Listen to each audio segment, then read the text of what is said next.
Another look at the 2-speed gearbox.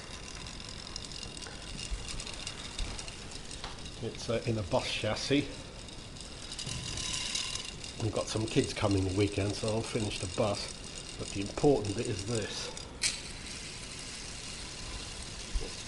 Fast speed.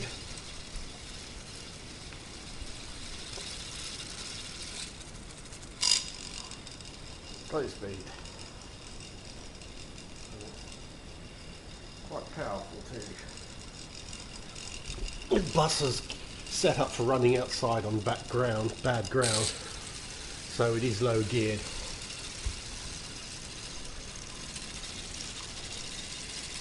There we go.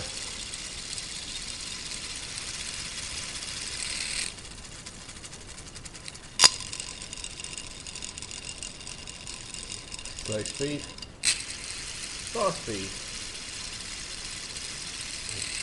If I pause a bit before changing gear, that's better. Doesn't crash so much. There you have it. Knex 2-speed gearbox.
Oops, crash, messed that gear change up.